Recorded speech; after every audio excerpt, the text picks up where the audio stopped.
Достар, сіздермен бірге Месару, бүгінгі біздің келесі сабағымыз countable nouns. Countable nouns дегеніміз не? Ол бізде санай алатын зат есімдер. Count деген сөзден шыққан. Count санау, able дегеніміз қандай да бір қабілет, яғни саналатын зат есімдер. Okay? Nouns that we can count individually. Біз жеке санай алатын зат есімдер. Мысалы үшін, оларды біз 3 зат немесе 5 зат деп айта алады екенбіз сандарын.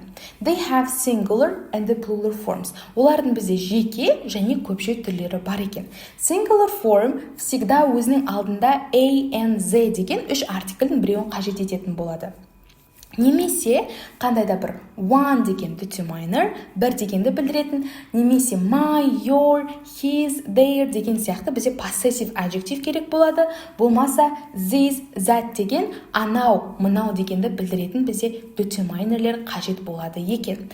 Мысал үшін қараңыздар, a book бір ғана кітап, an apple бір ғана алма, one student бір ғана студент, my pen менің қаламым тек қана бір ғана қалам.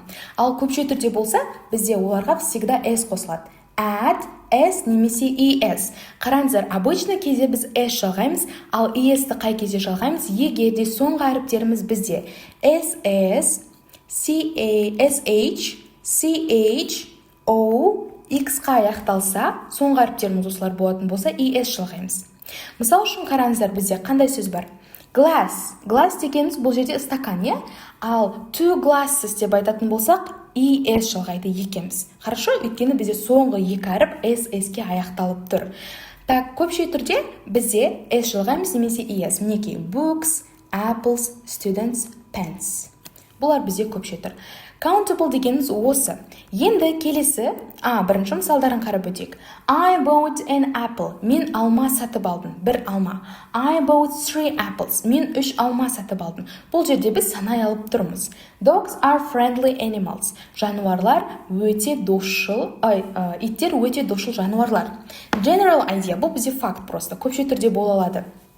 Так, біз оларды, countable nouндарды қалай не істей алады екенбіз, анықтау үшін бере алады екенбіз сандармен one book, two books, five деп, оларды есептеп. Болмаса many, few, several, a number of деген сөздерді қолдана алады екенбіз. Many дегеніміз көп, few, аз, several, бірнеше, a number of, бірнеше. Бұлар бізде нақты санын білмеген кезде қолданылады. Okay? Many books, бірнеше кітап, немесе көп кітап дегенді білдіреді. Few problems, аз проблема. Several chairs, бірнеше үстелдер, немесе a number of mistakes, бірнеше қателер. Okay? Так, келесі бізде ол uncountable nouns. Uncountable дегеніміз саналмайтын зат есімдер. Яғни біз оларды санай алмаймыз. Және де олар бізде всегда жекеше түрде болады. They are treated as singular. Тек қана жекеше түрде. Және де олардың бізде көпше түрі жоқ. Okay? Uncountable nouns дегендер бізде өлшенетін, қандай да бір өлшем бірлігі бар зат есімдер. Мысал үшін килограммен өлшенетін, литрмен өлшенетін деген секілді бар ғой, е? Вот осындай зат есімдер бізде uncountable екен. Қарайық, milk.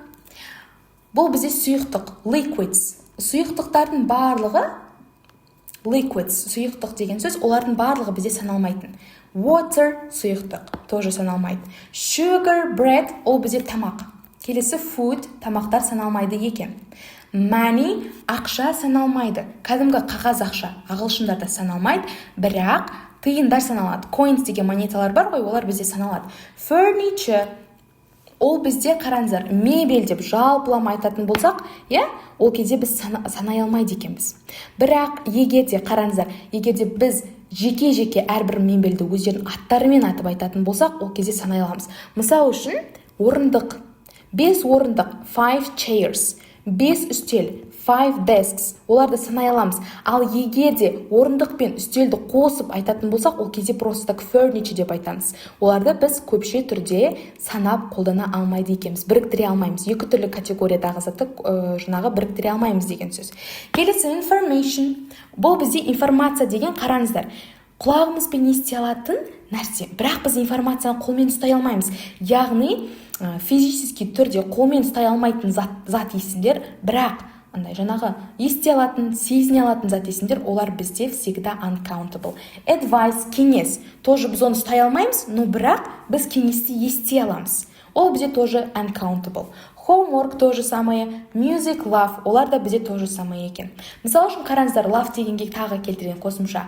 Love деген ол сезім, оны сезіне аламыз, но бірақ біз оны қолмен ұстай алмаймыз. Ол бізде uncountable. Болмаса loyalty, ол бізде адалдық.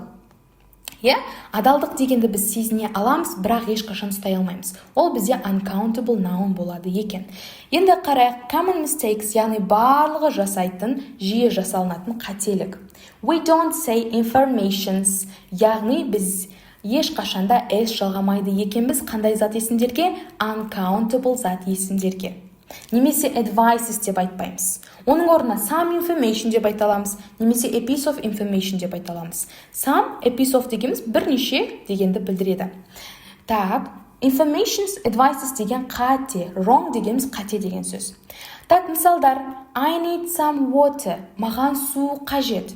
She doesn't have much money, оның көп ақшасы жоқ. There isn't any furniture in the room, комнатада ешқандай да мебель жоқ деген сөз. Біз саналмайтын зат есімдерге мынандай анықтауыштар қолданамыз. Much, көп, little, аз, a bit of, бірнеше. Окей? Так, қараңыздар, сіздерде тіпті өте көп мөлшерде болса да ол зат есімдер, сіздер оларды көпше түрде ести алмайсыздар. Мысалы үшін, сізде кішкентай бір тамшы су болса да, сізде бір бочка су болса да, ешқашанда waters деп айта алмайсыздар. Олар бізде саналмайтын зат есім себебі. Хорошо? Соны естеріңізде сақтап алыңыздар. Тамақта да сондай. Так, келесі бізде tricky nouns. Tricky nouns дегеніміз ережеге бағынбайтын зат есімдер. Кейбір зат есімдер бізде еще countable болады и uncountable болады. Ол мағынасына байланысты. Depends on meaning. Біріншісі chicken. Chicken дегеніміз бізде саналатын болады. Қай кезде? Егер де ол жануар болса, тірі жануар, кәдімгі өмір сүріп жүрген. There are 3 chickens in the yard. Яғни бақшада 3 бізде не бар дейді? Тауық бар. Бұл жерде біз олардың тірі екендігін көрсетіп тұрмыз, олар жүр. Вот осы кезде оларды біз жаңағы саналатын зат есімге жатқыза аламыз. Ал егер де біз айтатын болсақ, I ate some chicken, тамақ, мен кәдімгі тауықтың етін жедім, chicken деп, meat, food, яғни ет немесе тамақ ретінде айтатын болсақ, ол кезде ол бізде саналмайды екен. Келесі paper, I bought 3 papers. Ол бізде газеттің 3 беті. Paper дегеніміз парақ, яғни газеттің 3 парағы. Мен егер де айтатын болсам, газеттің 3 парағын сатып алдым деп, ол кезде мен оны санай аламын. Бірақ біз материал ретінде оны санай алмаймыз. I need some paper to write on. Яғни маған жазуға парақ керек. Бұл жерде бізде материал болып тұр. Кәдімгі блокноттың парағы, A4 парақ болмаса, кітаптың парақтары олар бізде саналмайды. Тек қана газеттің ғана парақтары саналады екен. Окей? Соны есімізде сақтап аламыз. Келесі glass. Glass деген егер де шыны болатын болса, 2 glasses of water, яғни 2 стакан су деп айтатын болсақ, кәдімгі шыны стакан. Ол кезде біз оны саналатын қылады екенбіз. Ал егер де біз материал ретінде қарайтын болсақ, онда ол саналмайды. Мысалы үшін, the table is made of glass. Үстел неден жасалған? Шыны материалдан жасалған. Яғни бұл жерде бізде материал болып тұр. Болмаса, мысалы үшін, the window is made of glass. Бізде терезе неден жасалған? Шыныдан жасалған. Бұл жерде тоже материал болып тұр. Ол кезде біз оны саналмайтын зат есім қылады екенбіз. Так, келесі plural form, bad, uncountable meaning. Яғни бізде жазылған кезде, жазылуында ғана plural сияқты көрінуі мүмкін. Соңғы әріптері s-ке аяқталып, бірақ олар бізде всегда саналмайтын және жекеше түрдегі зат есімдер. Олар қандай? News. News деген сөздің расшифровкасы мынандай. North, east, west, south. Осы 3 сөздің бастапқы әріптерін алғанда N, E, U, S. Содан news деген жаңалық деген сөзді шығарған. News деген бізде всегда саналмайтын зат есім. Біз оған всегда жекеше түрде қолданамыз. Грамматикасын барлық жекеше. Мысалы үшін қараңыздар. The news is shocking. Яғни жаңалық өте шок қылатындай. Біз айта алмаймыз the news are shocking деп көпше түрде. Ол дұрыс емес, it's wrong. Ол қате болады. Тағы да physics, economics, mathematics. Осындай біздегі мектептегі сабақтардың аттарына егерде немесе қандай да бір ғылымдардың аттарына соңында CS жалғанатын болса, онда ол бізде жекеше түр деген сөз. Не үшін? Олар бізде латын тілінен немесе грек тілінен ағылшын тіліне енген сөздер аударған кезде осылай аударылған.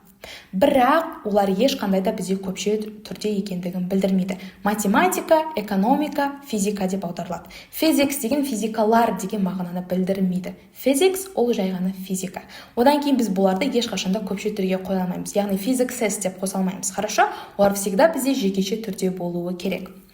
Так, бүгін бізде осы countable және uncountable сабағы аяқталды. Егер де түсінікті болса, конспект жазып аламыз, ал қандай да бір сұрақтарыңыз болса, менің жекеме жазып сұрайтын боламыз.